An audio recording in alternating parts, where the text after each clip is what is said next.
Good morning. I'm Jessica Philippe. I'm the Member Engagement Librarian at SCRLC. Thanks for joining today's program on creating equitable library policies. We're using Zoom meeting today, so you have access to both your mics and cameras to make this as interactive as possible, but just be mindful of that. And you're also welcome to post questions and comments to the chat. And now it's my pleasure to welcome consultant and professor emerita at Syracuse University's iSchool, Jill Hurst-Wall. Thanks for joining us, Jill. Thanks for having me. Let me share my slides. Oh, no, that one. There we go. So first of all, um, please mute your microphone.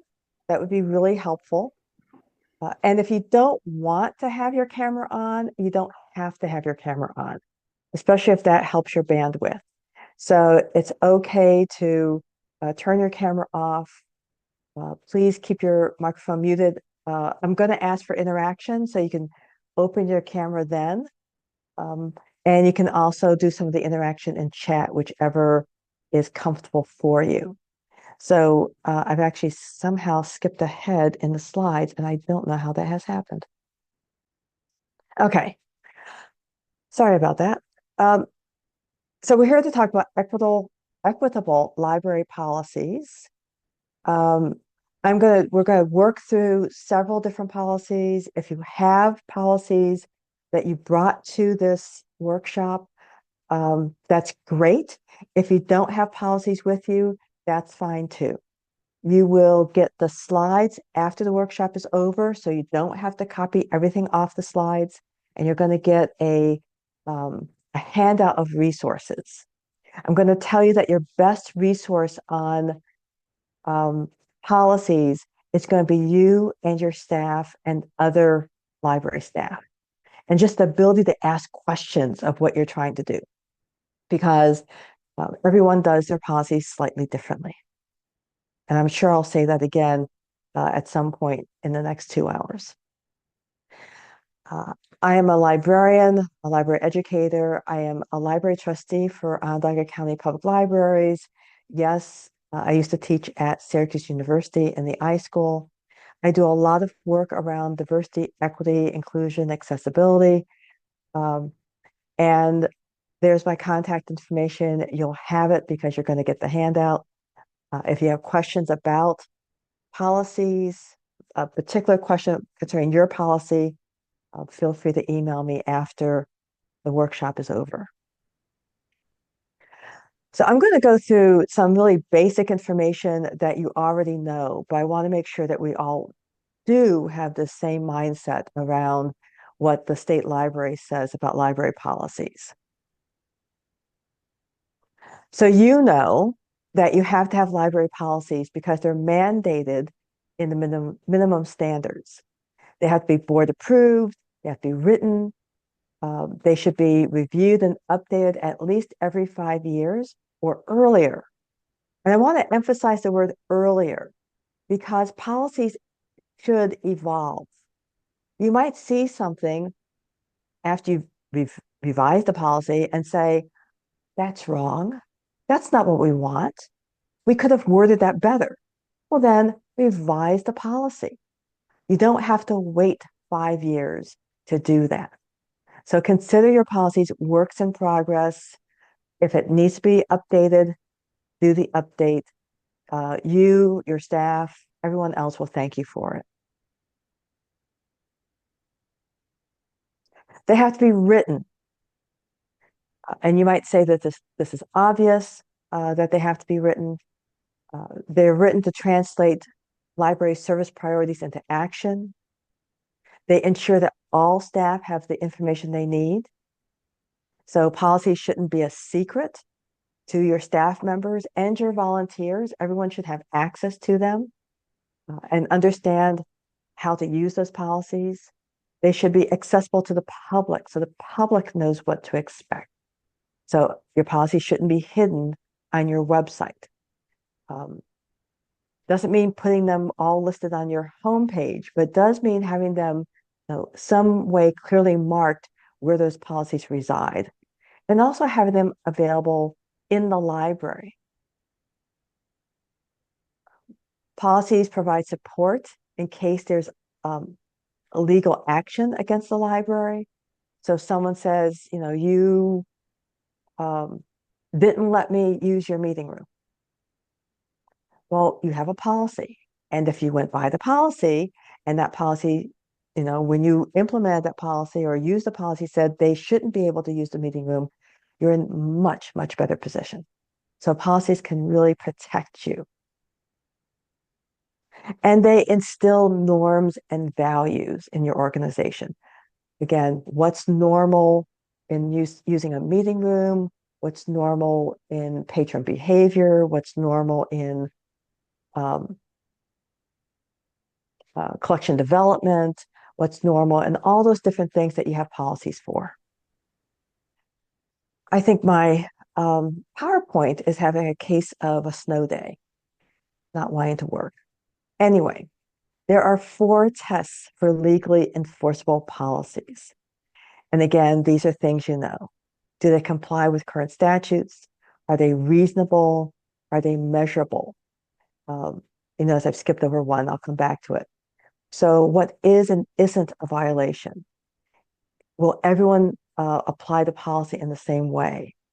And that takes me back to number 3. Could there be discriminatory application of the policy?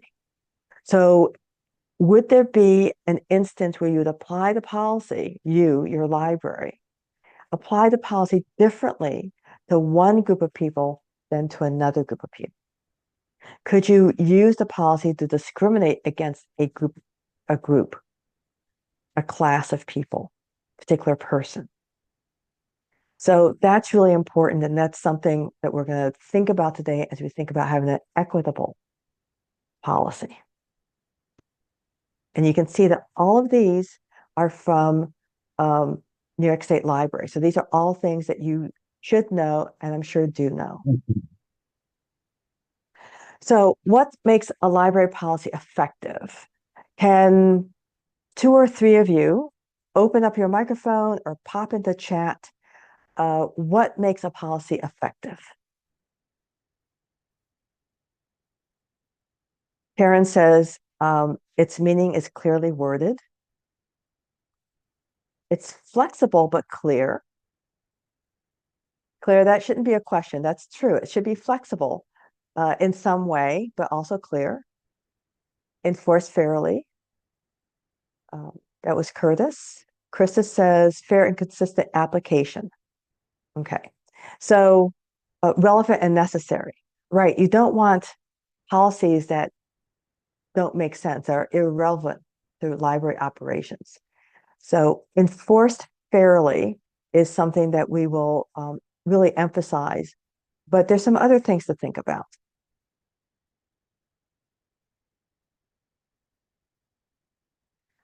It has to be written.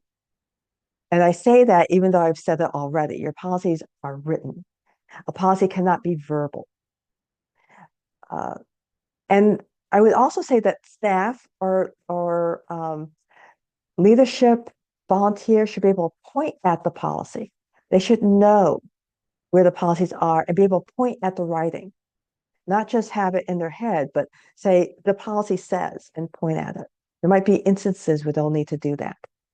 Available to the community, reviewed regularly. So these are repeats of some things I've already said, but it's important. Wording can be understood by everyone the same way. Wow, that's not easy. Wording can be understood by everyone the same way. We're going to think later about who's in your community. Can everyone in your community, and let's say, for sake of argument, everyone over the age of 16, that's an arbitrary number, can they all understand your policies the same way? Words used are not biased and do not show prejudice. And you have to think about that. Where could bias come into wording? Or where could prejudice come into your wording? when I think of those two bullet points, the one word that comes to mind is the word professional. We often write a policy, often have a policy that uses the word professional. What do you mean by professional?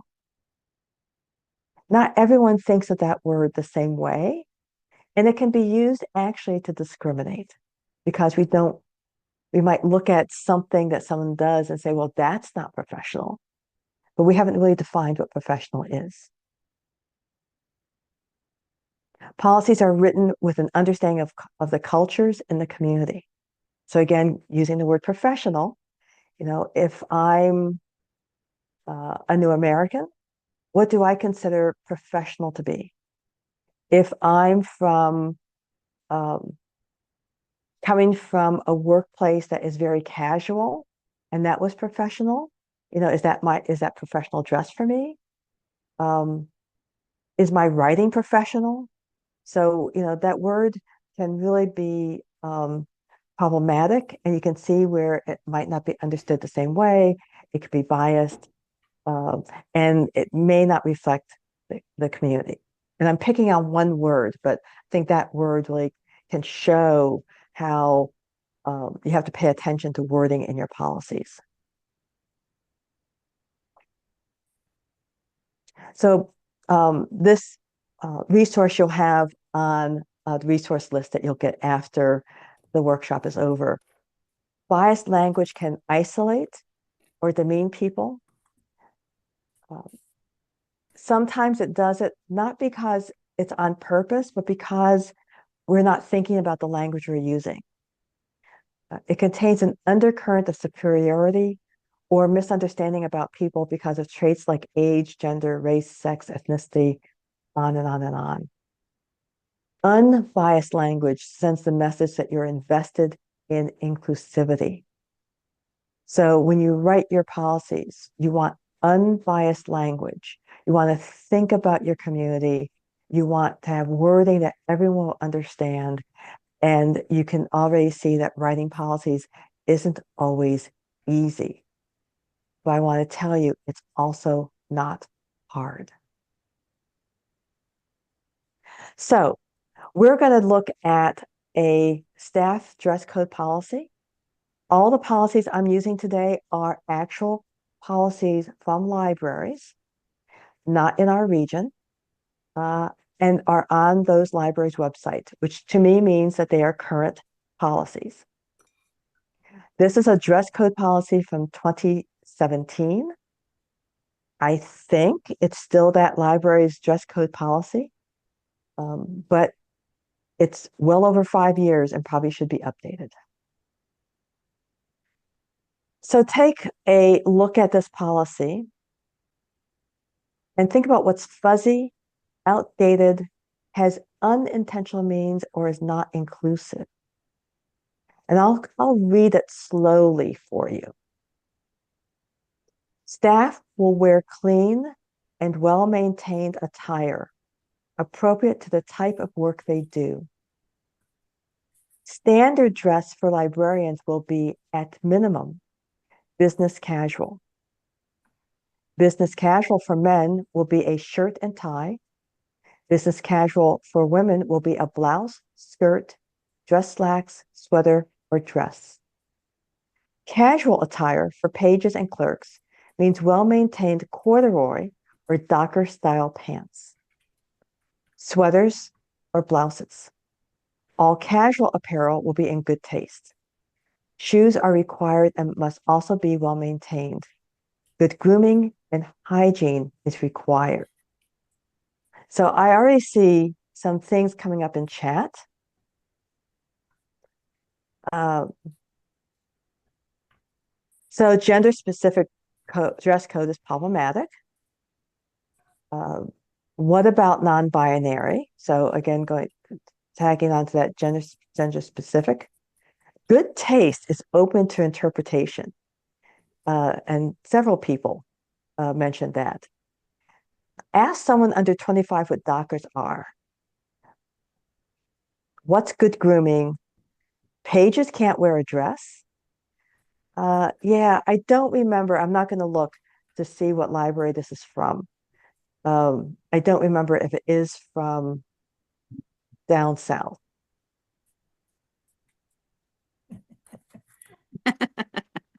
So I hear someone laughing. Does anybody want to open up their microphone and make a comment about this policy? Karen notes that good grooming can be fraught, thinking of cases where African American kids were forced to cut their hair because it didn't fit someone's definition.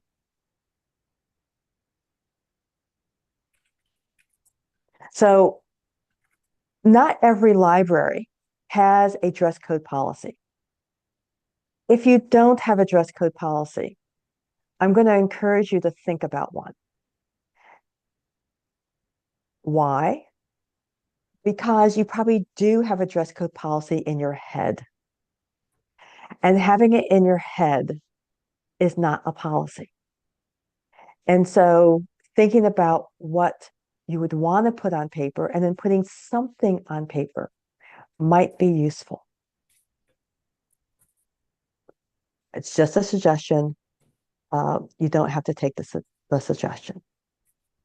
So here's the words I think are problematic. Clean, well-maintained, standard. What is business casual? I remember, and I know it's been decades ago, going to something where we had to dress business casual, and we all had to spend time with one man in the department who had just graduated from college, I think, to make him understand what business casual was. It just wasn't phrase that he understood. You're right. There's words here that describe what men can wear and what women can wear. Why? Um, and then for some reason, pages and clerks have different attire. Um, and I don't know why. All casual attire will be in good taste. And you point that out. What is good taste? Good taste for you is not good taste for me. Shoes must be well maintained. And then good grooming and hygiene. You all didn't point that one out. But, well, actually, Karen did. What's good grooming? And what's hygiene?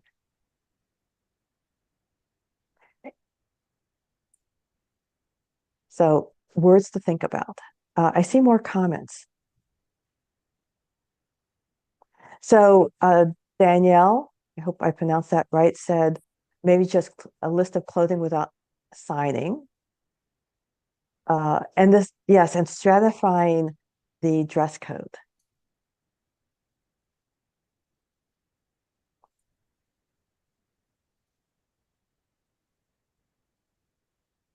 So, question, would you allow people to wear this in your library?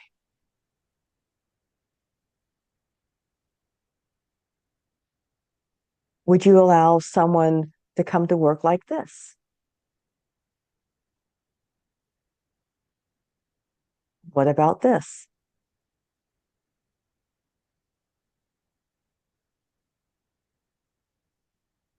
This and this. All of those people exist in our communities or are coming to our communities. Um, and so, does your dress code represent the, the breadth of cultures, the breadth of expression, um, the breadth of what now is a norm in our communities in terms of dress?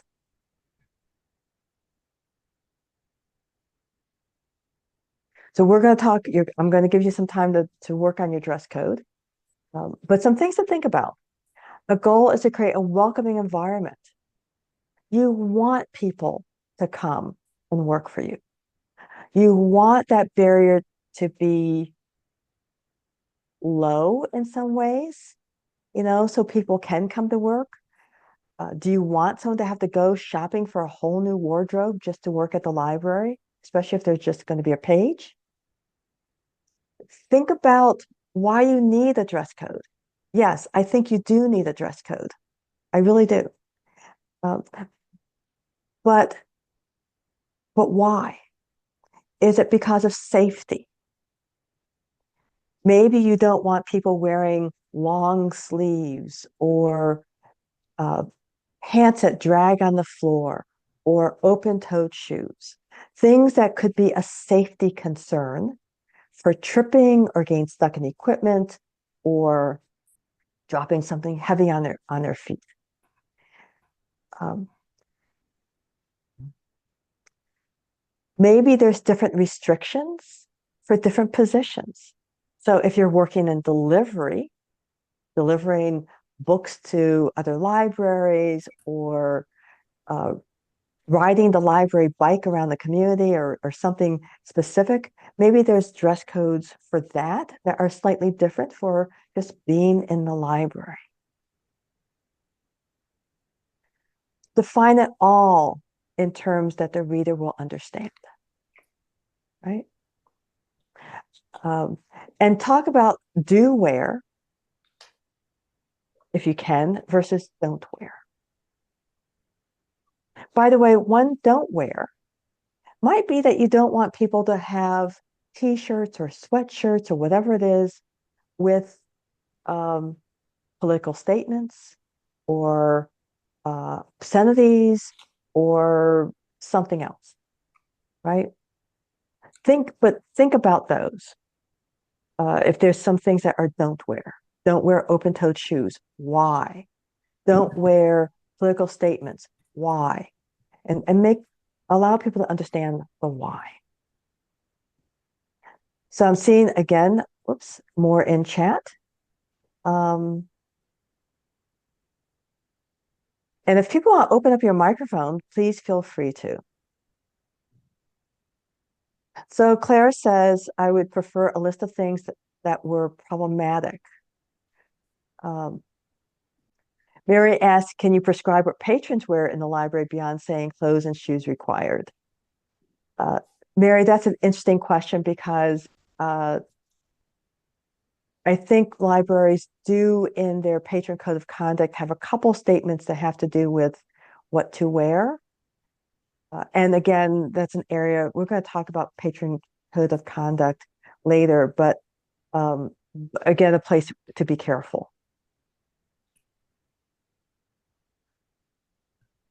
So the only one that made me pause was a young man in shorts and t-shirt, which definitely be fine for student workers and maybe for someone working in the back.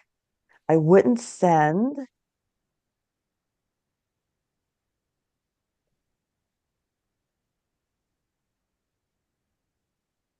someone home for that. Okay.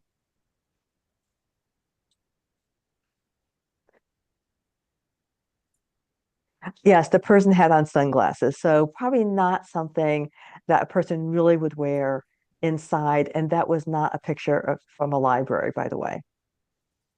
Um, and you know, what's the norm in your community for, as said, people who are working on a college campus, working near a college, working wherever it might be. Maybe there's a different norm that impacts your library and what you want your staff to wear. Okay. So anybody want to pipe in on this one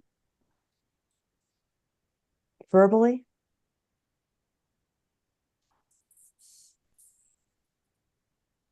If not, I need to say that this reminds me how much I appreciate working from home because I don't have to invest just the constant effort in, I mean, I do try. I could turn on my webcam if I wanted to, but like I don't have to invest the kind of time I used to have to do if I went into the public library every single day. and so the thing to think about is when you had to invest time into going into work rather than working from home, what was the really what was the barrier in terms of what you wore, and was it a necessary barrier? So, yeah. Hi, Claire. I only to prove, like, I do sometimes make an effort, but like when you work in a public library, you often have to deal with um unsolicited attention from patrons. I mean, as every woman does constantly. Um, so there was always that to deal with. Like I wanted to look nice, but not too nice because someone was going to comment on it. And it was just an unnecessary amount of stress in my life. So these policies are like a weird kind of trigger. And you make a good point. You want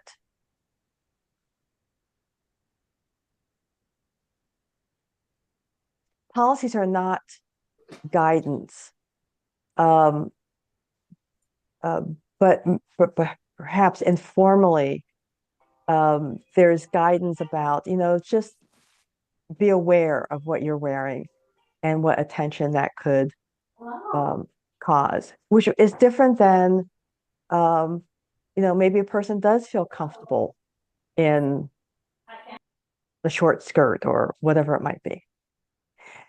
Mary Carol?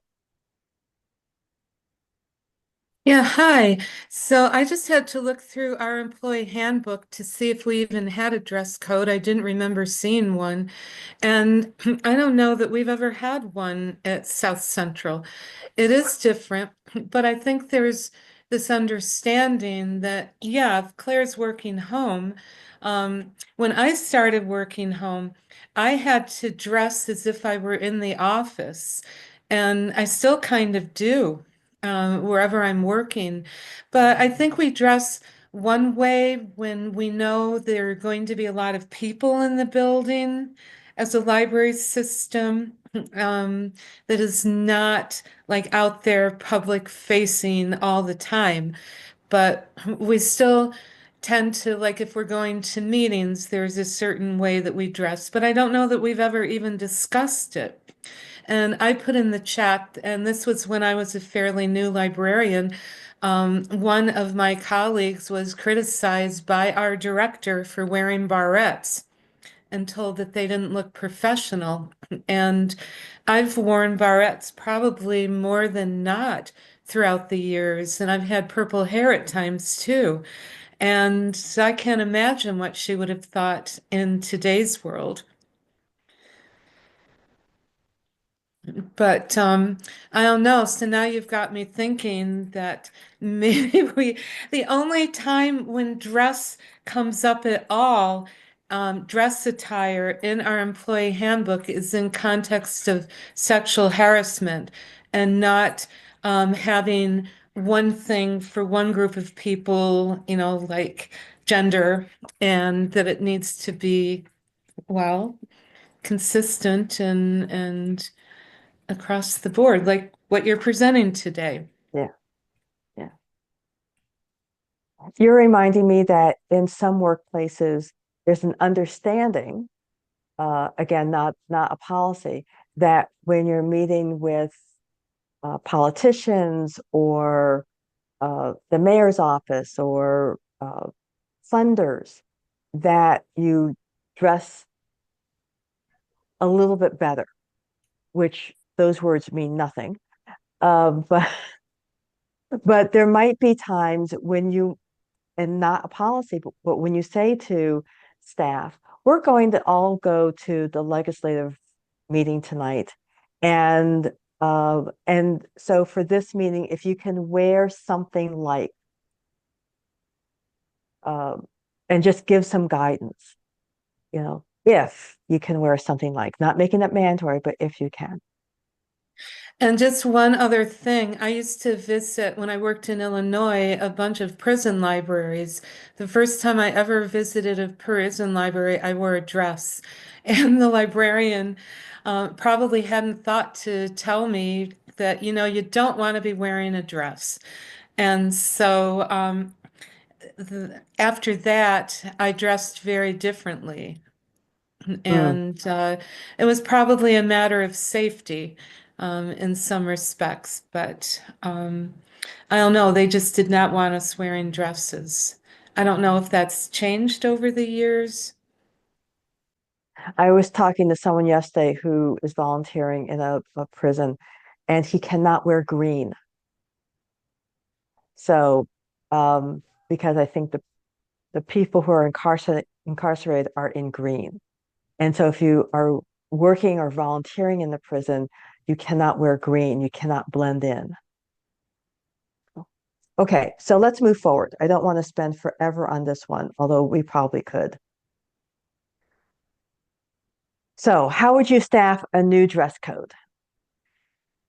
Every time you see that question mark up in the corner, that's a great time for you to share your thoughts. Um, I'm going to, though, move forward and give you some ideas of how you could draft a new dress code. Again, this is for staff. Draft it with staff who have different perspectives, not just the person who's been there 30 years and not just a newcomer. Get a variety of different people involved in thinking about the dress code. Not only what do they want, which maybe isn't going to go in the dress code, but think about what's normal in terms of dress these days. Uh, thinking about what words to use as you're thinking about the policy. Review it from different points of view and cultural perspectives. So if there are different cultures in your community and you're trying to get those people to work in your library, you need their perspective when you draft the dress code. You don't want to interview someone who is a new American, for example, and then have them get a hold of your dress code and think, I can't work there. That dress code doesn't include what I normally wear. Ask for help if you need it. I'm sure there's someone in your community who can think from different perspectives and give you some insight. Draft proposed changes, and then go back to staff. Give it a loop. Go back and say, what do you think? What would this policy allow them to wear and not wear? Again, you're getting their input. You're kind of testing reality. It doesn't mean that you're going to suddenly expand the policy so everyone can wear a swimsuit to work. But you just want to see, how they would interpret the new policy. Have human resources review it for compliance with applicable laws and safety standards, right? There are some things that end up in a dress code that are really about safety. So, or maybe should be in a dress code that are really about safety. Closed-toed shoes, for example. Long sleeves are the two things that kind of come to mind. And then finally, you have your library board review the new policy and adapt it as a board policy. This will take time, and that's okay. And I will say the board might have questions, and they might ask for a revision. Or they might just want to think about it for a while because they don't understand, right? So if you have a policy now that gets rid of gender differences, thinks about dress more broadly so that it applies to someone no matter how they identify, your board may have people on the board who don't understand that. And so taking the time to educate them, not rushing the policy through, giving them time to understand, and then coming back, if necessary, the next meeting and having them adopt it. Okay? As I said before, it will take time. but it's good work to do. And the dress code policy is a nice way, I think, for me, to get you into thinking about other areas where you need to think more broadly so that your policies are equitable. So before I move on, any questions? I'm just wondering, since this came up in the chat briefly, but did you come across any dress code policies that did include dress code for patrons or norms for patrons or visitors? So that's going to be in your patron code of conduct. And we're going to get to that later. Okay. So hold off on that. If I don't touch on it, make sure I do. Hopefully, and by the way, thank you for that, because your staff dress code policy, your staff policies are separate from your patron policies. They all should be seen by everyone, is my belief, but they are separate. And so you might have more flexible, for example, dress code policies in your patron code of conduct. If you have your dress code policy handy, take a moment, make some notes. If nothing else, just circle stuff. Go through and circle those words, those phrases that you now see as being problematic, that you want to go back and revisit, maybe edit. If you don't have a dress code policy, I really encourage you to think about one. Again, a nice step into thinking more broadly about making your policies equitable. And I'm just stopping for a moment to give you a chance to write, circle, whatever.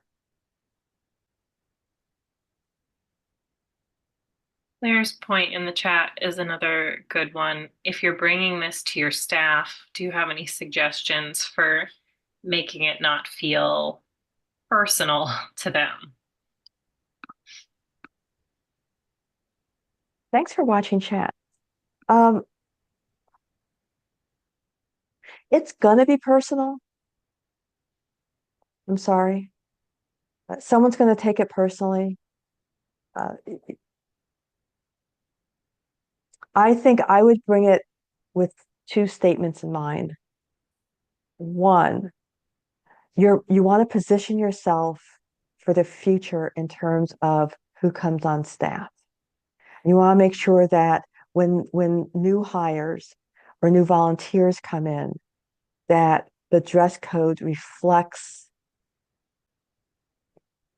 the current state of the world, or diverse perspectives, or a more equitable viewpoint. You'll have to find the words that will work in your community. So that's one. So it's not about, this right now. It's kind of looking forward. The second thing is that you want to ensure that the policy is thinking about safety in the library, safety for staff. So I always go to the open versus closed-toed shoes, right? That's an easy one. Person might say, well, I wear sandals all the time. Okay, that's great. Yes, you can wear sandals working here. But if you're going to work in that part of the library, you need to wear closed-toed shoes. And so thinking about, are there certain parts of the code that really call out, working in delivery, or riding the book bike if you have one, or doing something else? Are there certain things where there might be a difference in the policy? And then focusing on likely safety. And I think safety is something I would hope all people can understand. You want them to be safe. And then, so that might help ease you into the conversation. And then thinking about making the policy applicable across your community as community members come into work. Claire, is that helpful? I think that was clear. Great. Yes, and check these policies, put them on a regular schedule. Again, legally, it's every 5 years. You can do it more frequently than that. And if something has come up where you think the policy should be updated, don't wait 5 years. Just work through the updates. So I want to note that policies are for staff and for the community. Your community are potential employees, volunteers, patrons, donors, board members. So when you're thinking about staff policies, yes, they're for the staff, but your community members at some point will be staff. So think about the broader community as you're thinking about staff policies. And you're definitely going to think about the community when you think about outward facing policies for the library. So think about who's in your service area, what diverse populations are present. I've had people say that their areas are not diverse. I will tell you that your areas are diverse. It may be that it's not a diversity that you can see, but a diversity that actually is there. So think about, when you think about diverse populations, what does that really mean? And then how do you need to ensure that your policies understand those diverse populations? How do you find them? Who can identify them? It might be a group that works with them. It could be different social groups or social service groups in your community who can help you identify. And then how would you attain their input? So someone who hasn't spoken yet or typed in yet, can you either open your microphone or in chat, tell us what diverse populations you think or know are present in your library's community?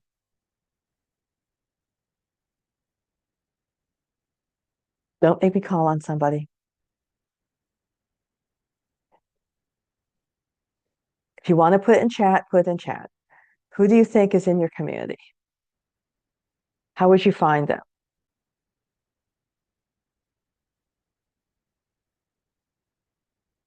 So I think I see something in chat. So Claire said, at a wealthy suburban library, we also had a really underprivileged families. Yes. So you might see your more wealthy patrons come in all the time, but recognize that there are patrons who are not so privileged. You might see people who are, or as Diane says, increased number of international students. You might see, you might have people in your community on the outskirts of your community who are Amish. And maybe they come into the library, maybe they don't. You may be getting immigrants from other countries who are coming to your community. Maybe they're not coming into the library yet, but they're there. So identify those populations, talk to people, find them, and then begin to think about how your policies can work with them, can understand their perspective. If you get it wrong in your policy, update the policy. That's going to be my constant. Like, just update your policies when they need updating. So, thank you for those comments in chat.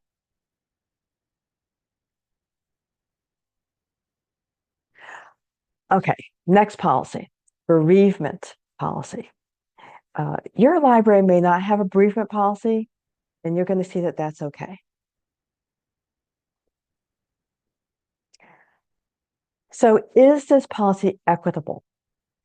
Again, this actually is a policy from a small library. I'm not going to read it out loud, but you will notice that it has information for the library director in terms of bereavement. So someone has died and this library director needs to take time off. And then part of the policy deals with employees. So my understanding looking at this library is that the library director was full-time or close to full-time. The employees were part-time.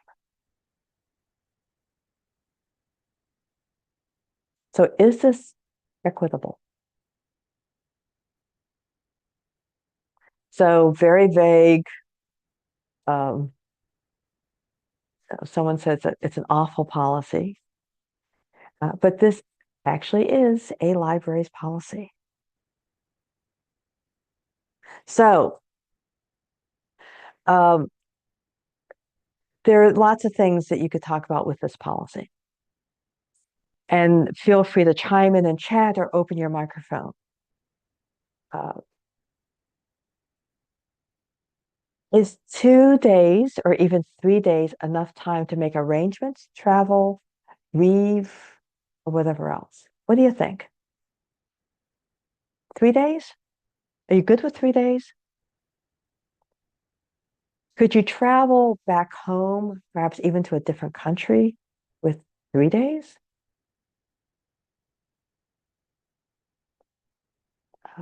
There are actually cultural differences in grieving. In some cultures, that 1 year mark after the person has died is really important. That's part of the grieving process. How would that work with this policy? So someone notes that there are people missing from this policy. Close family doesn't say spouse. That's really interesting. So they've named off all these close family members that you can grieve for, but didn't list all the various family members. So they've been specific in a way that isn't helpful.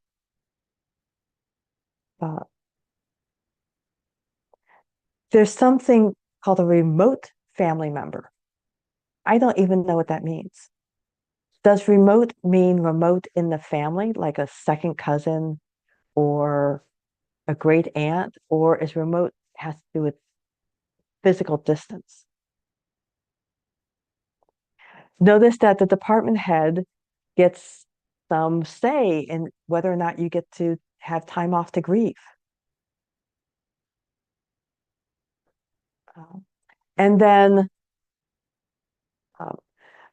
this is a bereavement policy, which is separate from comp time, sick time, and vacation leave. And my question is, why have separate policies? Why have separate policies? So,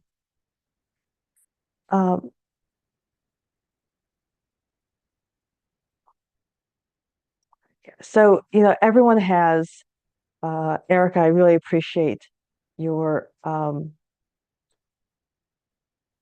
comment. And I think there's another longer, oh, Karen also.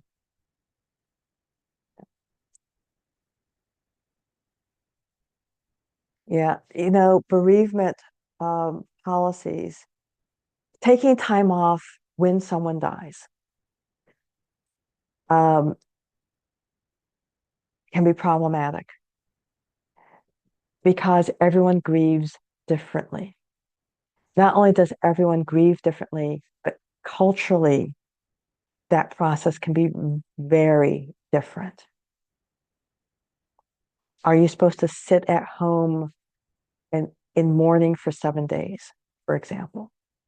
Do you need to travel? Do you need to go back a year later because of that specific ceremony that has to happen?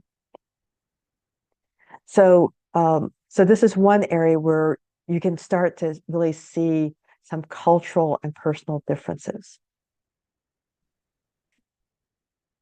I don't know if anything else stands out to you about this policy that you want to call out. Um,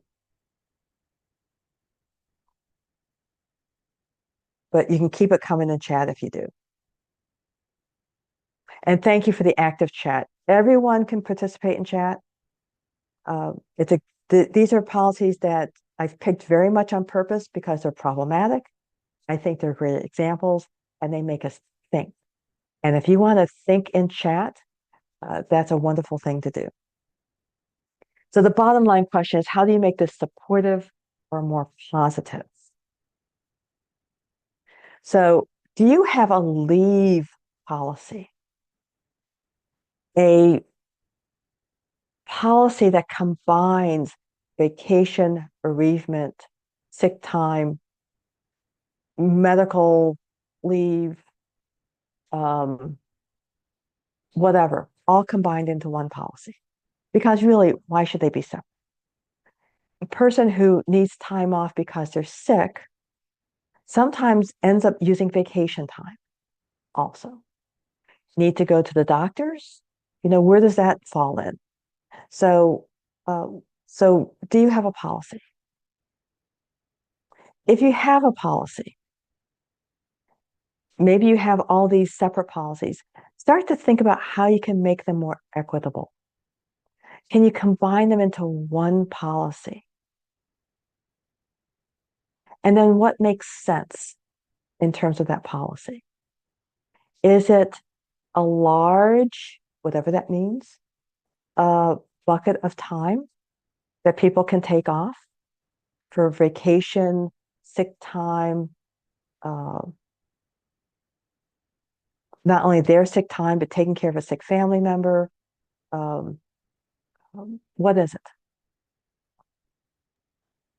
I think that kind of covered Mary's question, but she asked, Ah, would a policy explaining paid leave versus unpaid excused absences cover bereavement and several other reasons to miss work more fairly? I think having,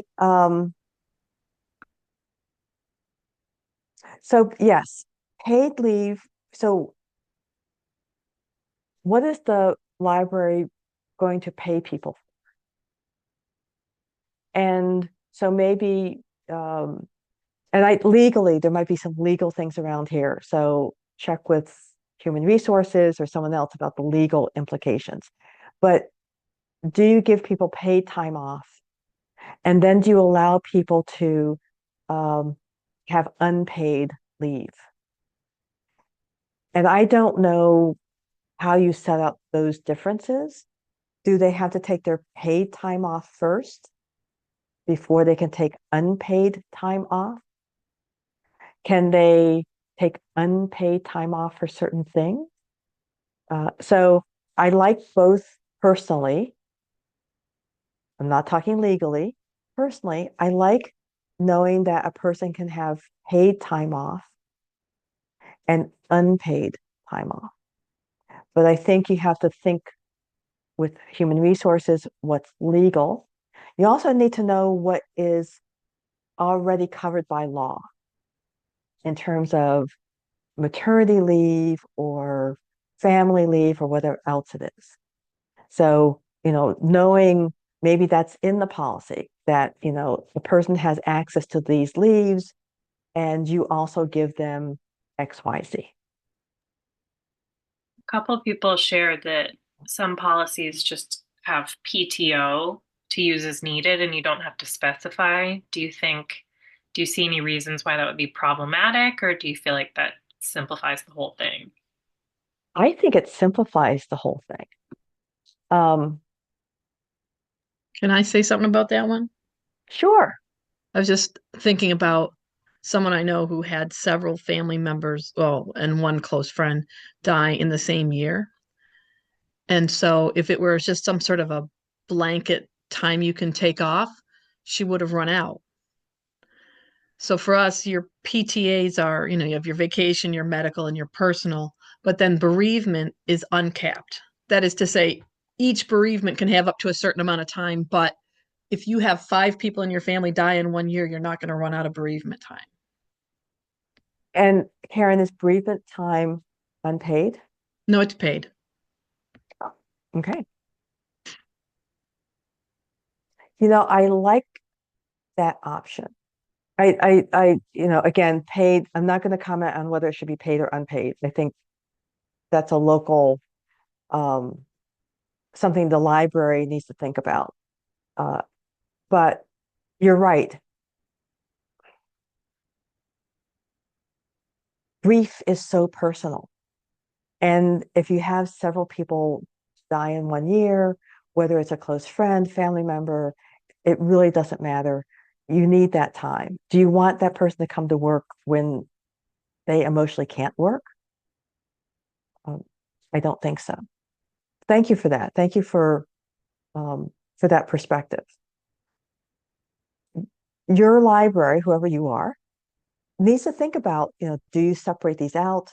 If if yes, why? Do you combine them together? If yes, why? Is there something you want to call out separately, like bereavement? Um, and I would not, I've used the word bereavement here in the presentation. I don't think I would use that word. Um, and I'm not sure what word I would use, but describe what it is. If you have, if you are grieving someone who has died, family, friend, whatever, if you want to put that in, this is what, we're sorry, and this is what we want you to be able to do.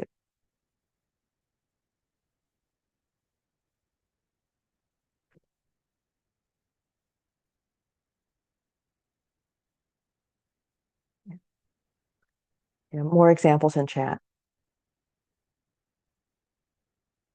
So think about your own policy, um, make some notes. I think this is a policy we can think about what's gone wrong in the past, and that can be really helpful. When someone died and they didn't have enough time off, or um, or as someone said, multiple people died in the same year or in the same week. Where can this policy just go wrong? Think about that, and then use those stories as you design a new policy. Do you want one policy? Do you want multiple policies? Claire? I think that leave policies in particular tend to show like the disasters that have happened with specific employees in the past, Mm, worse than ever. And I feel really blessed and lucky that we have such a small staff and we're all wonderful and responsible and ethical. But I've certainly worked at places in the past where like as soon as someone got sick time available to them, they used it. I mean, they had a lot of mental health days. And I know that I shouldn't judge them for that, but in the meantime, like we did actually need them to show up to work. And I think if that person had never worked at that organization, then our PTO policy would have been completely different. But it had to be framed just right so that they couldn't exploit it. And maybe that's a harsh word to use, that they couldn't use it the way that they did. thanks for that, because you're right, leave time can be exploited. And so working with human resources, if you don't have a human resource person, talk to the library council, talk to maybe the Chamber of Commerce or someone else who can give you some insight into how you might uh, craft a policy that um, does what you want. And as Claire said, and a good reminder that sometimes policies do get exploited. It's like the student in college who has a grandparent die um, at a key point in the semester. But that grandparent dies every semester at a key point in the semester.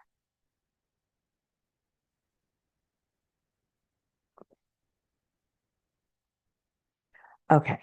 Now, if you need a break, I know it's a little bit past 11. Um, Feel free to get up at any point if you need a break, warm up your coffee if you're at home or even if you're in the office.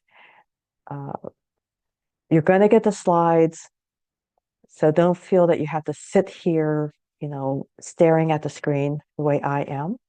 If you need to stand up, do that. The next thing we're going to talk about is the patron code of conduct. And then we're going to talk actually kind of briefly about meeting room policies. Okay? So I'm going to keep going, but if you need a break at any point, please take it. The patron code of conduct. Many years ago, I was in the public library in Chicago. I was there for a conference. I don't normally go to libraries when I'm in another city, but I was near the Chicago Public Library, and so I went in and I walked past two security guards before getting into the library.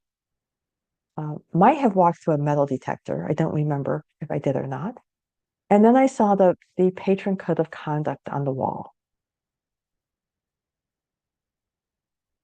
And then I didn't know what to do.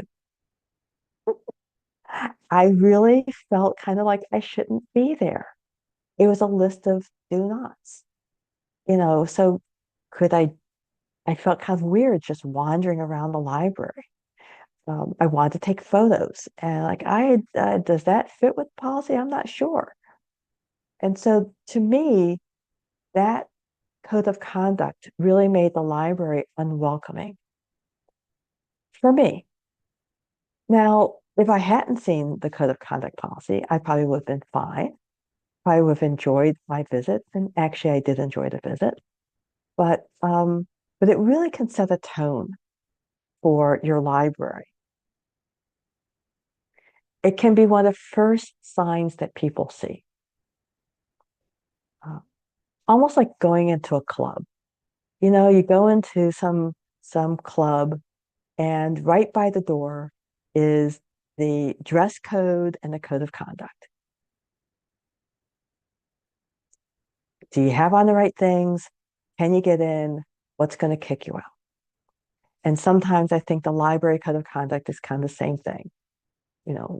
What's going to get you kicked out rather than making you feel welcome in the library. The code of conduct often doesn't explain why it's important. It's just a list of things, and that is not helpful to your community. Generally, it doesn't set a positive tone.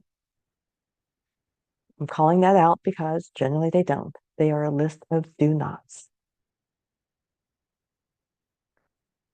I'm just saying it again. It's a do not.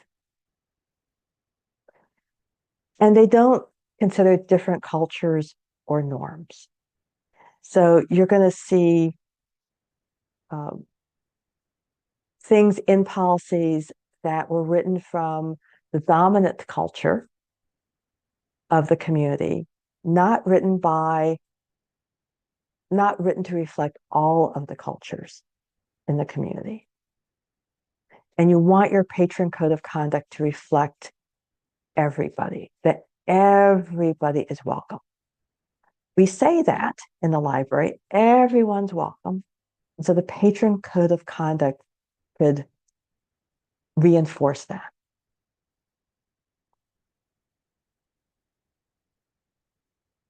So I believe that a patron code of conduct should explain who the library is for.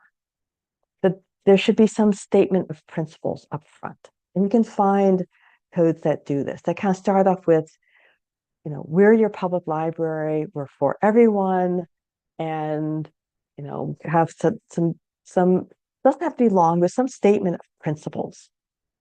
It might be kind of reflecting on your mission or reflecting on something that's in your strategic plan or something else, but kind of like, we're here we're for everyone.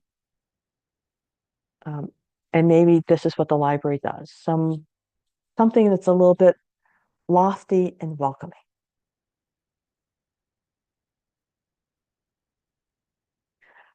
Going along with that, what does the library do? How is it used?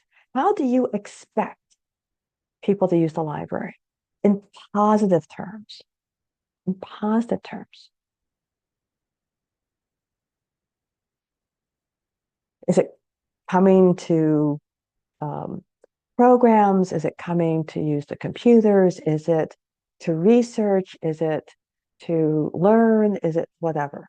It doesn't have to be long, but think about why you want people to come.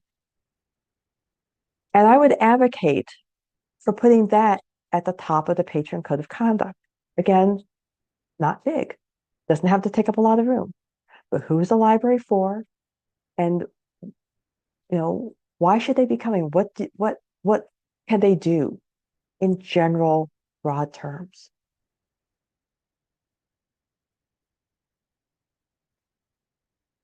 And then describe the do's.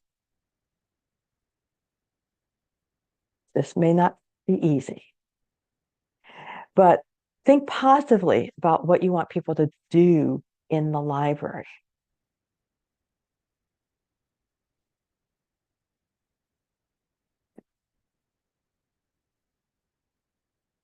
Do use, do think of using different equipment or you know,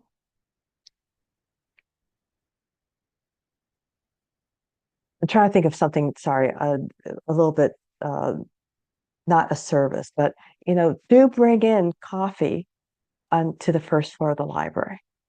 Or, do feel comfortable eating snacks, in this particular area of the library. So, you might not have those dues, but, what do you want them to do in the library? Do use these rooms. Do reserve the private meeting space if you need that. Do, what is it? What are those do's? And then when you think about the don'ts, the do nots, think about the cultural implications. Are there different norms, cultural norms that you need to accommodate? If you say do not, include why. So, for example, we ask patrons to limit their use of colognes and other strong scents because of community members and staff with allergies and asthma. So not just don't wear cologne, but the why.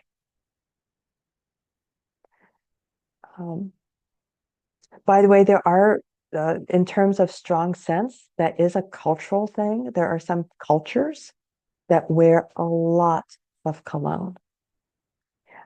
And I don't think they even realize that they're wearing a lot of cologne. So, so when you say limit the use of colognes and other strong scents, here you have the other part. We have people with allergies and asthma. So I'm not going to go up to you and say, wow, you have on a lot of cologne. Can you leave?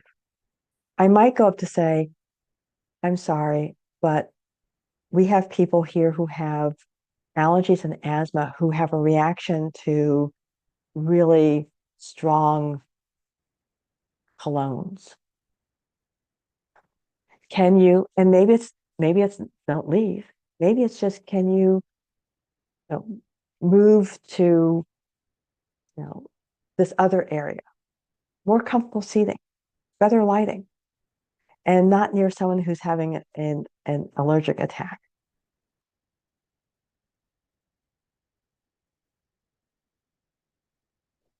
And in setting a positive tone, use words that people understand. Depending on the surveys you see, a high number of people in the United States read at a fifth grade reading level, period. And so don't write your code of conduct at a college reading level or a high school reading level. Make it so that everyone can understand. Look at those large words, break them down. Look at those words that are meaningful to you but wouldn't be meaningful to someone else, and find alternatives. And if at all possible, if at all possible, focus on the positives. Also, with your code of conduct, you recognize that all staff have to be able to implement the code of conduct. So are they all going to implement it the same way? If someone's going to get banned for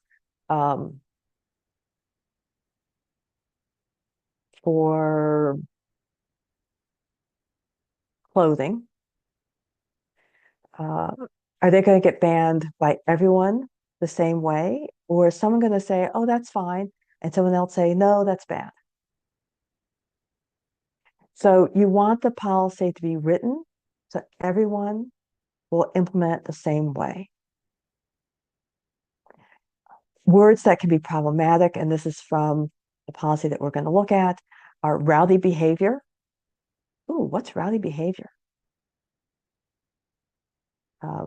Appropriate attire. We've already talked about dress code, so you know that appropriate attire is fraught with meaning. And reasonably quiet. What is reasonably quiet?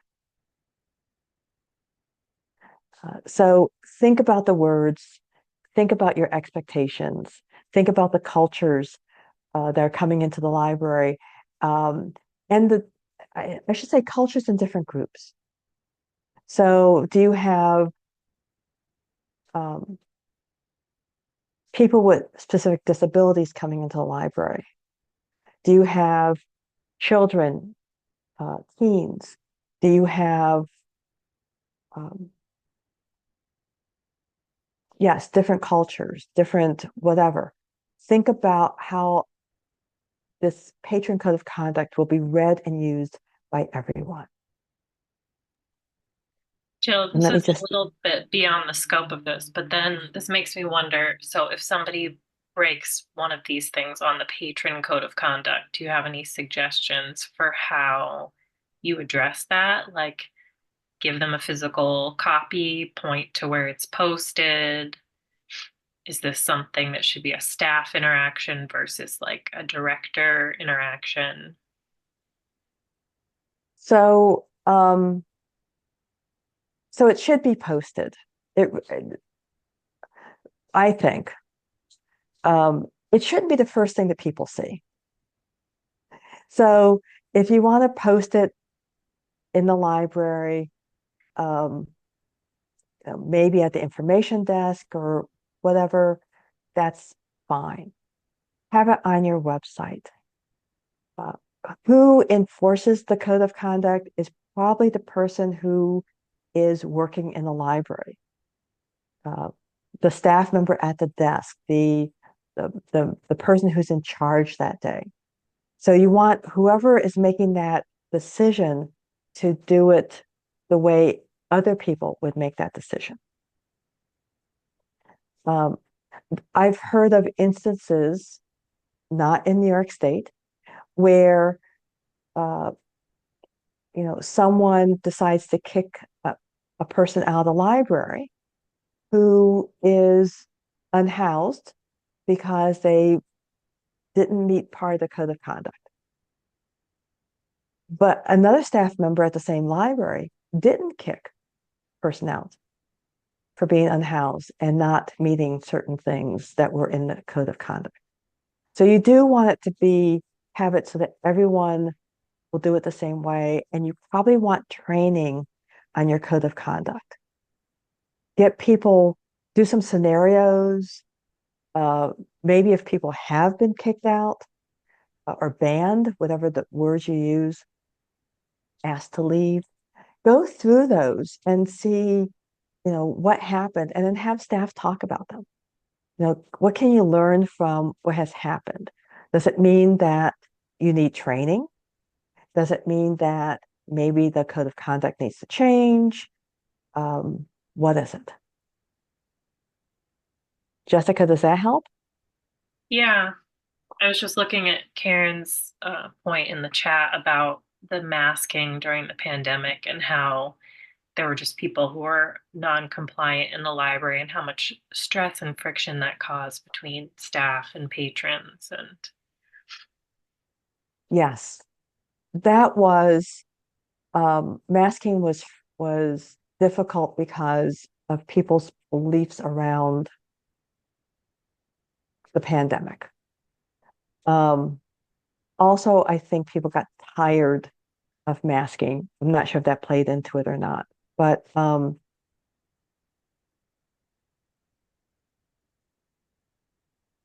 my hope is that we don't have another situation like that. And if we do, update your code of conduct quickly, um, and set some rules or some do's and don'ts around what your expectations are.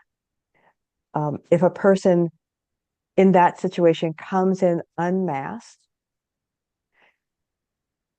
ask, uh, you know, um, I noticed that you're unmasked. Do you have a mask? Can I give you a mask? Um, I know that there are some people who could not wear masks. But I also know that probably a lot of people said, "Oh, I can't wear a mask because of whatever," but really they were just had made a decision not to wear a mask. So think about, what questions you might ask, um, offer a mask, and uh, I'm thinking off the top of my head, sorry, but think about um, maybe how you limit exposure in that situation. Uh, Again, thinking off the top of my head, I'm sorry, is it that a person can come in to pick up an item, but they can't stay if they're unmasked? So just think about it. Um, Not a very good situation. And Karen, that's okay to um, to take us a little bit off track because masking was one of those things that really made people focus on their code of conduct. I mean, I think a couple of people in the chat are talking about with masking, but with other things like food and drink, the issue is the enforcement of this. Yes. Would you Yeah. include that then in your policy? Like, here's how we plan to enforce these, the the patron code of conduct. So that makes it clear, doesn't it? Mhm. You're not a person doesn't have to guess what's going to happen. That also makes it clear for staff, what's going to happen. Do you ask that person who brought in food just to move to a different section of the library? Do you ask them, if they won't do that, do you ask them to leave? Um, what is it that will happen? And so, yes, you could have a section of the code of conduct that would kind of say, um, that would be about enforcement and what the expectation would be. A person who um, breaks the code of conduct um, will be asked to um, move to another part of the library. You'd have to make that like, if that's possible or if that's whatever. Maybe asked to leave, maybe, leave for the day, depending on the severity of the situation, uh, uh, maybe uh, maybe banned from the library if your library does banning. But all things to think through. So thank you for bringing this up.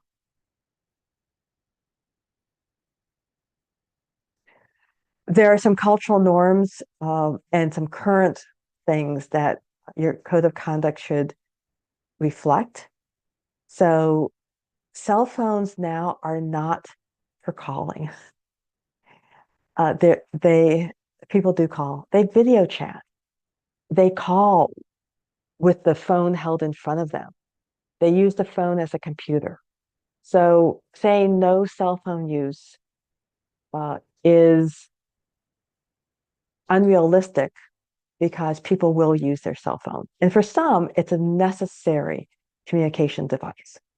If I speak Spanish and you speak English, I need my cell phone to translate.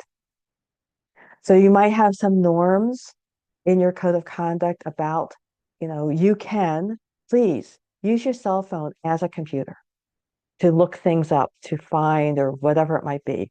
Yes, do texting. Uh, uh, maybe create a norm around phone calls. If you must do a phone call, please, go to whatever area of the library or step outside. Do not, um, I don't like do nots.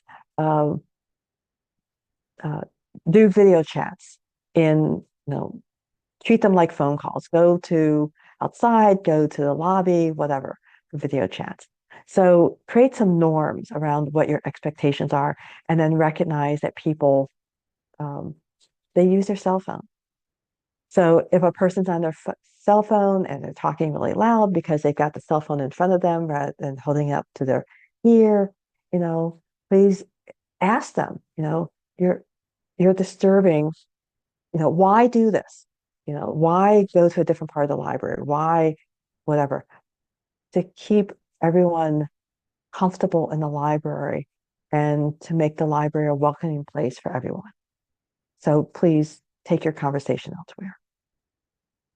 I've seen codes of conduct that had something in about power outlets, like you cannot use a power outlet. But recognize that people need power outlets now for phones, their tablets, their computers. So you might want to put in something about, where can they charge up? And so that, that's obvious for them. That also could be a funding opportunity to get chargers for your library. Water bottles and coffee mugs, everyone has them. I've got mine. So what are your expectations? It must have a lid. You can only have those in certain parts of the library. Recognize that there are cultural variations in attire with your patrons, as we talked about with your staff, and cultural variations in human interaction. So for some cultures, that loud conversation is how they interact. And you're not going to stop them. So maybe it's not that you are having a loud conversation, but recognize the impact on the people around you, and take that loud conversation someplace else in the library, the loud section of the library.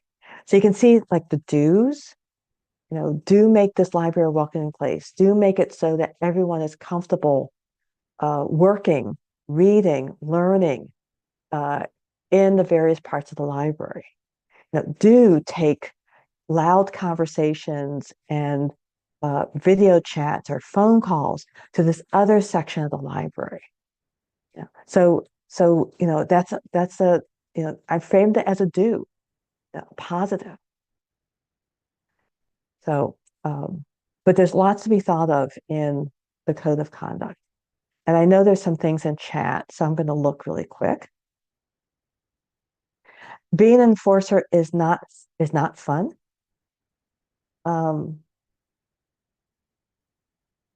And you have to have consequences that you can enforce equally across the board.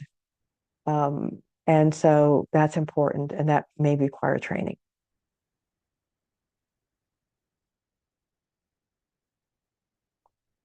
Okay. This is a sample from a long 2019 code of conduct. Now, in order to ensure constructive, safe, enjoyable use of library facilities, materials, and services, as well as the personal comfort of all patrons, the library board has established the following code of conduct. So I like that first part. That's very positive. You know, they want it to be enjoyed by everyone, comfortable for everyone. Patrons should use appropriate level of noise. Don't shout, no loud conversations, no arguments, abusive. Don't bully, harass, bother, staring, don't stare. Don't be offensive or abusive. Practice acceptable hygiene and clothing. Patrons with excessive body odor may be asked to leave. Rowdy behavior is not allowed. So tell me 5 things that you would change. Open up your microphone or pop them into chat. First of all, it's too wordy. People do not read. So if you can do something with bullet points and the minimal amount of words necessary to get the message across, I would do that. Marge, this is a long code of conduct because this is only the first 4 things in it. So yes, it's long. I also would say that they've combined things together that may not be useful because you're going to read part of the point and not read the entire point. So you're right. If you can minimize the wording to get to the point, that would be really helpful. What else? Come on. What's acceptable hygiene?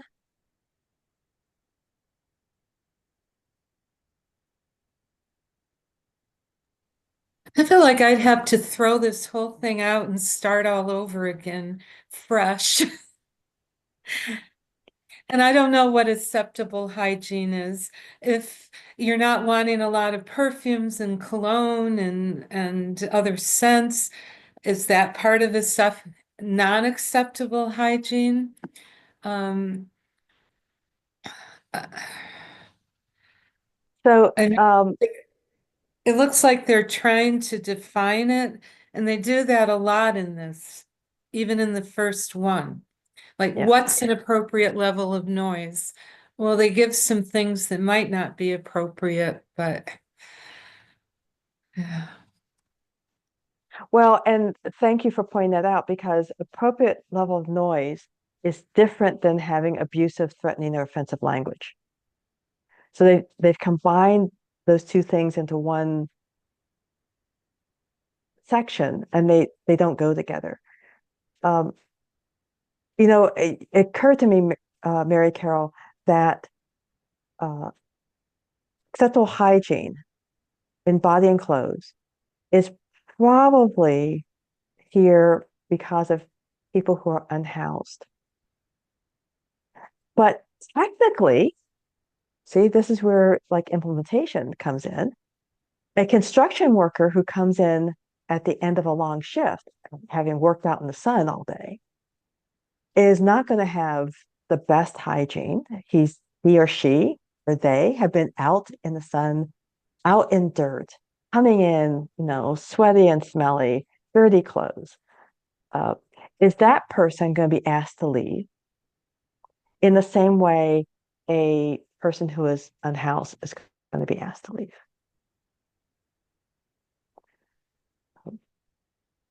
There are people. Go ahead. Excuse me. The whole policy reads like a reaction to issues that staff have had, you know, over the years. And sometimes you can post as many policies as you want, but a lot of things are not going to change. Sadly, I mean, you know, public libraries especially are a refuge for people to get off the street. And that in some ways is a good thing because it's the only place that they can go. I've worked in libraries like that. And we just, you know, had to be thankful that there was a place for them to be safe. Thank you for that. That you're right. There are public libraries are here for the public. And so one thing to think about if as you're looking at your code of conduct might be services in the library. It might be how do you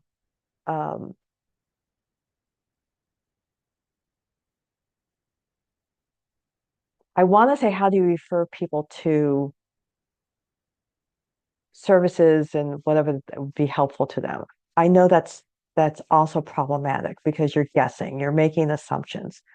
But you might but there's something there that's not that I will be badly articulate. If you have unhoused people coming to the library, great. Are there services that you could provide specifically for them? Are there resources in the community that would come to work with them?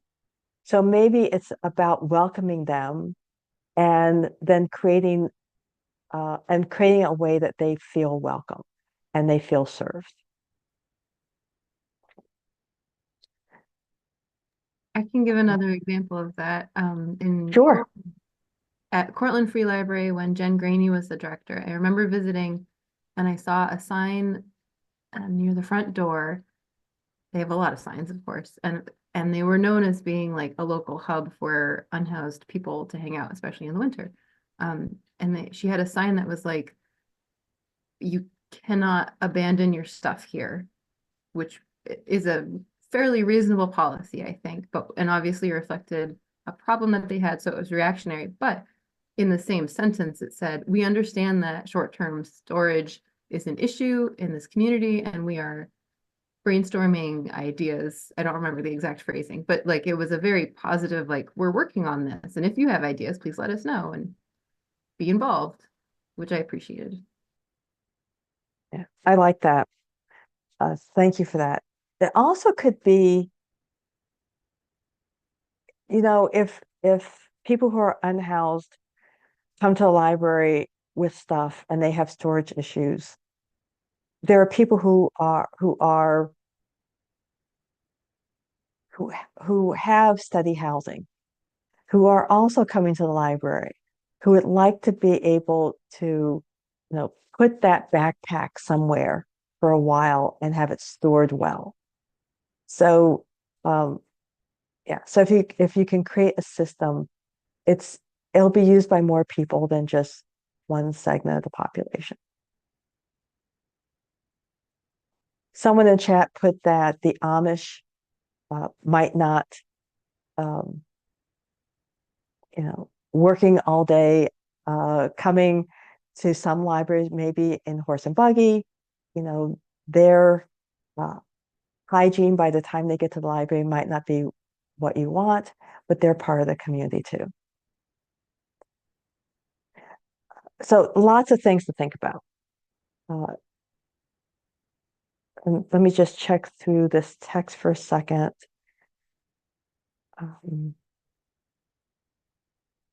See if there's anything else I want to point out.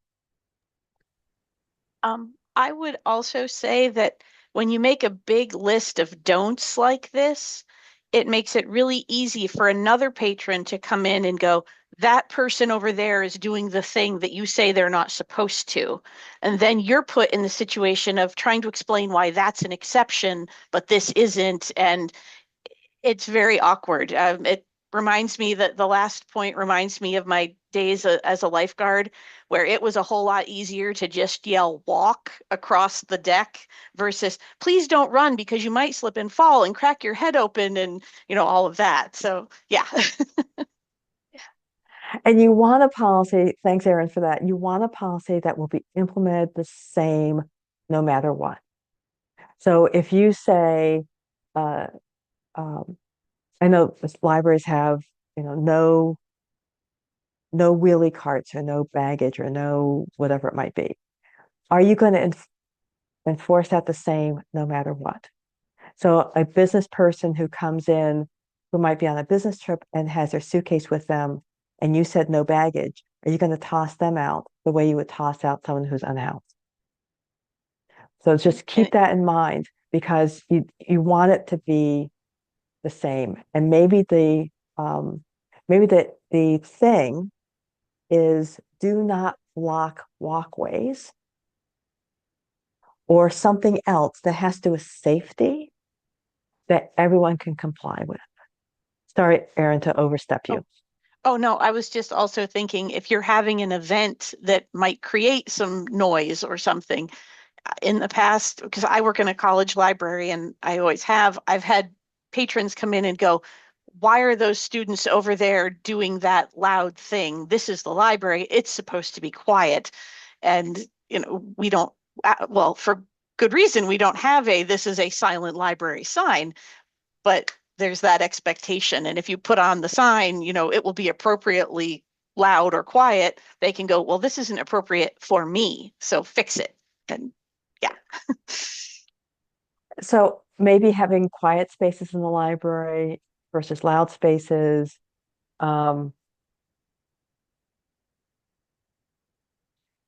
Yeah, it's Lots of things to think about. oh yes, our building is basically a big open box. So setting up silent areas is Not problematic. doable. Yeah. Yeah. Okay. So I will acknowledge that everyone's code of conduct is different. The insides of your libraries are different.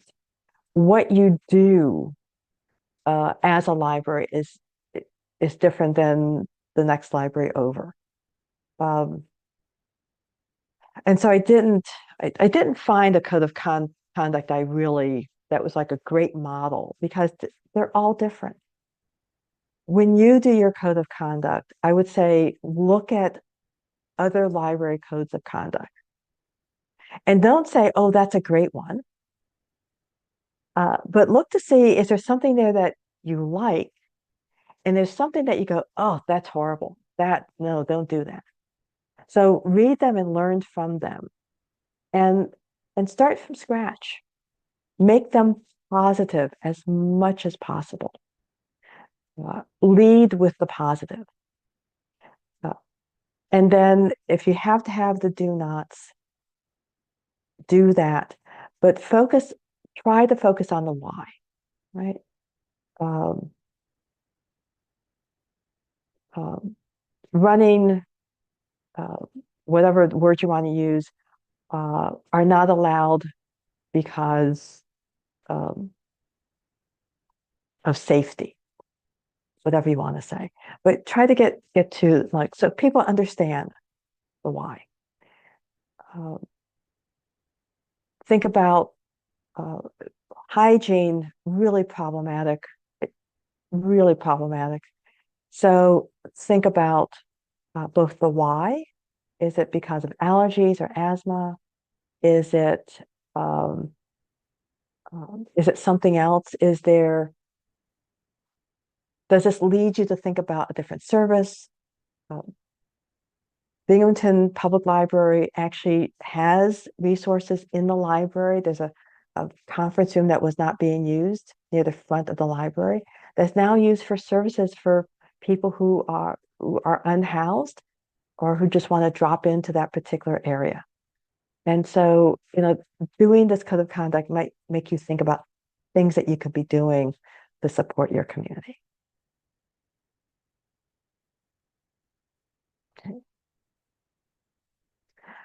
Okay, down to our last policy, which is the meeting room policy. And the meeting room policy is also one where there's lots of variations in policies, because libraries do lots of things with their meeting rooms, and they might have different norms based on how many meeting rooms they have, how the board thinks the meeting room should be used. In some cases, that meeting room may be actually a meeting room for the municipality or something else. So there's a lot of things that come into meeting room policies.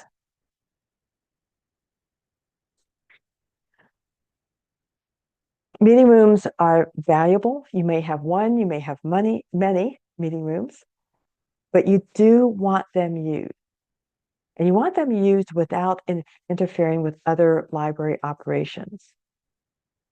And I think that's where the policy, where you see some of the stuff in the policy, is that you're trying to ensure that people use the meeting rooms appropriately, whatever appropriately means, and that the use of that meeting room doesn't interfere with everything else.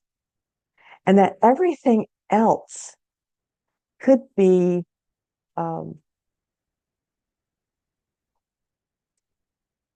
impacting staff time. So how do people use the meeting room without impacting staff time? Because staff aren't there to help you use the meeting room. They'll do a little, but they're not going to be there all the time. So how can they use the meeting room and allow staff to do the work they should be doing? How can you minimize problems and headaches? That's part of the meeting room policy, is trying to figure out, where those headaches are going to crop up and try to eliminate them.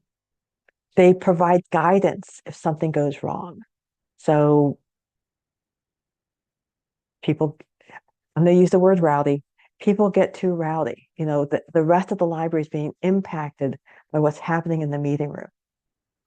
The noise is impacting what's happening outside the library.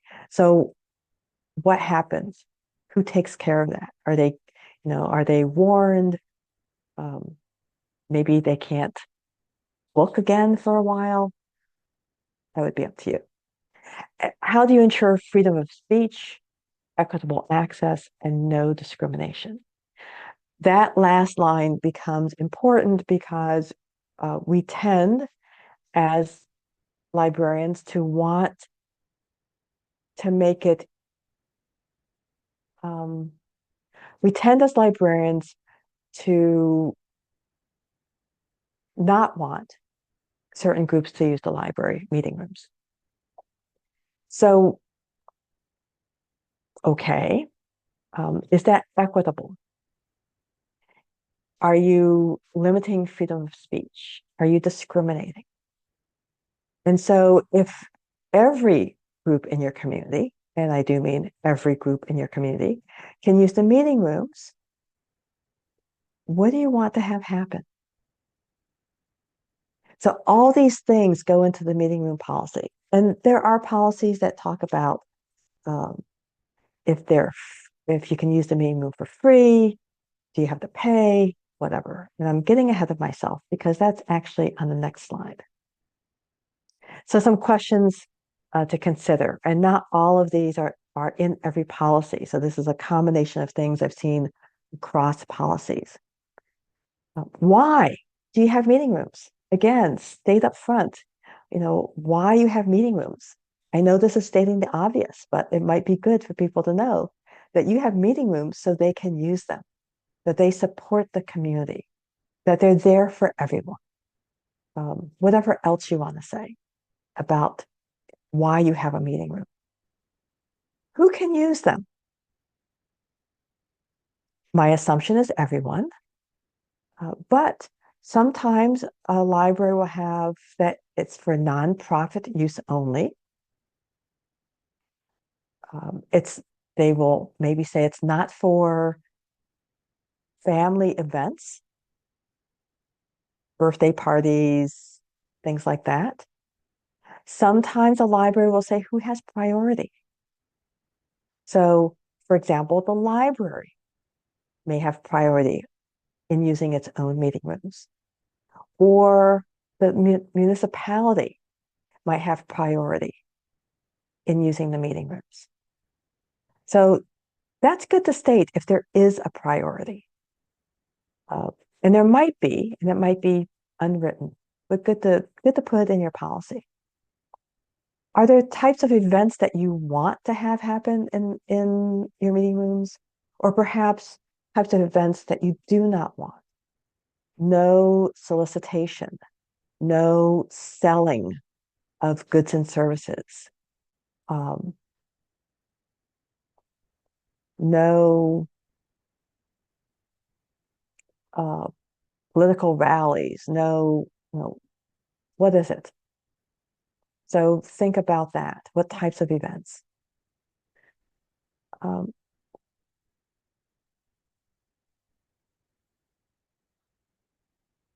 do you charge for use of your meeting room? And some libraries do. It may not be a lot, but it may be helpful for them to charge a little bit for the meeting room. So is it free? Do you charge a fee? How much is the fee? Um,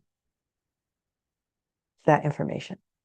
Some people will state, and you can see that these might not be in order of how you would put them in a document, but how many rooms are there?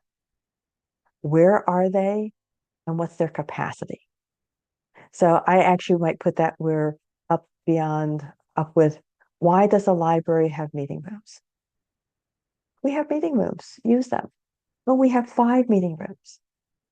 Here's where they are, and this is their capacity. You might even want to say that they're ADA accessible, if that can't be assumed, because sometimes meeting rooms might be in an old part of the building and they're not very accessible. So you might want to make that obvious if that's helpful. How can a room be reserved? Who do you contact? How do you contact them? How far in advance do you contact them?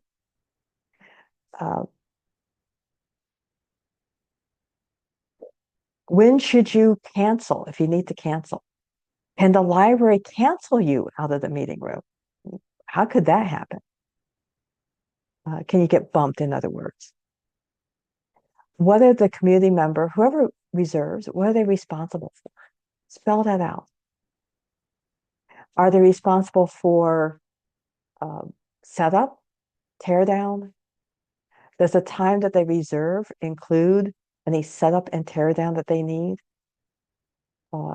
Can they bring food in?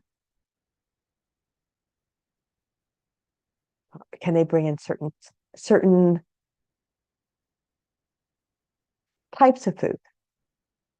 So, for example, no powdered donuts, which can make a mess of the floor and the carpeting. Nothing that has to be heated or served hot. So think through that, because that can be really helpful. What's the library responsible for? What are you going to do? Do you just unlock the door and let them in? Do you do any troubleshooting? Do you help them with technology? Do you give them technology? What is it? What happens if something goes wrong? What happens if they get too loud? If that meeting spills out into the rest of the library? What happens if protesters come? And these might not be things you want to name specifically, but they should be things in your mind as you're writing what happens if something goes wrong.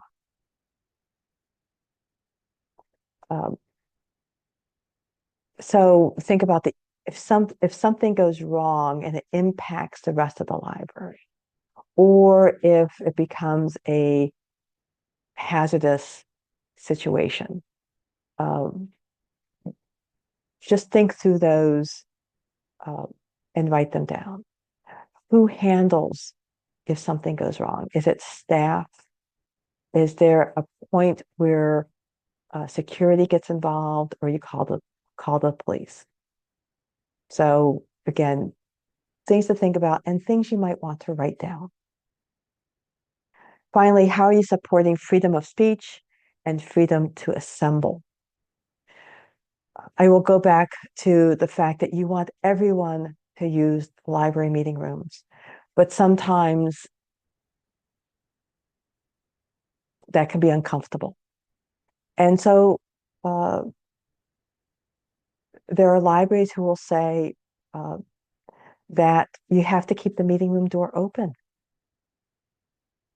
That whatever happens in that meeting room is not private. You know, door has to be left open while meeting is in progress. And that could be helpful. Yes, the noise is going to come out into the hallway, but they're less likely, I think, to become um, rowdy, whatever that word means, um, contentious. Uh, so something to think about, and perhaps something to try. Any other things that you think about in terms of meeting room policy questions to consider?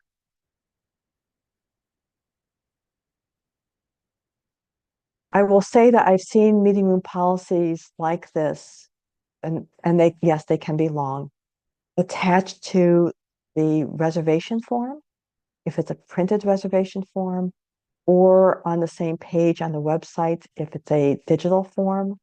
So people see the policy before they reserve a room. You might want to have them maybe check on the policy, yes, I've read, before they can move on. Maybe in the printed form, sign that they've read the policy. So kind of holding them to, what we're agreeing to in terms of using the meeting room.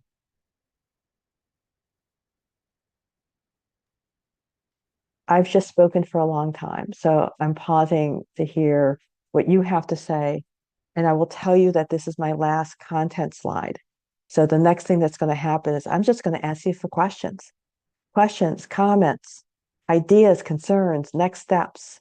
So you can feel free to jump into that right now if you want. Yeah, I'm curious with the meeting room policy because I know a few years ago there were some public libraries who had specific right-wing groups trying to use meeting rooms. And then there was talk around who you could say cannot use the meeting room and why. And I'm just curious if anybody's working in a library currently, if that's been an issue in recent years, or if your policy addresses that.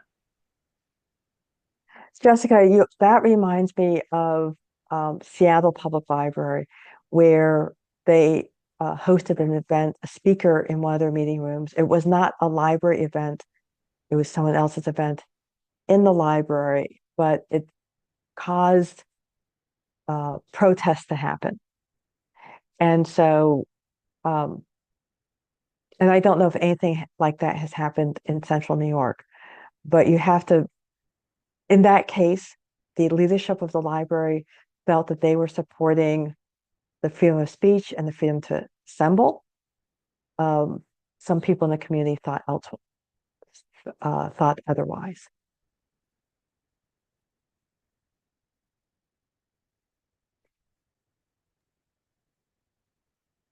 Oh, weapon bannings. Yeah, so I've turned off my share uh, so I can see all of your names and maybe a few faces. A weapons petting zoo.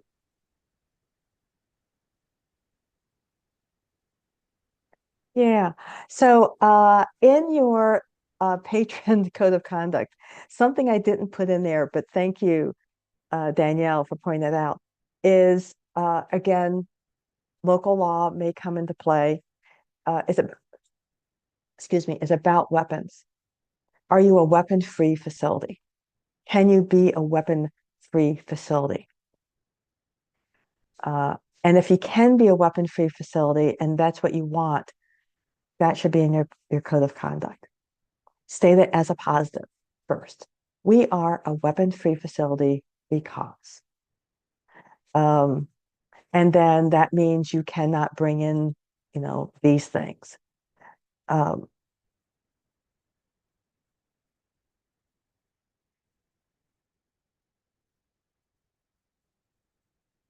that's a good one. Thank you.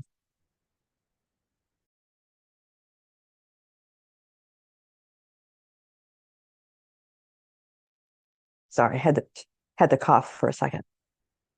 No weapons is awesome. I would also say, you're right. In some states, you may not be able to do that. Uh,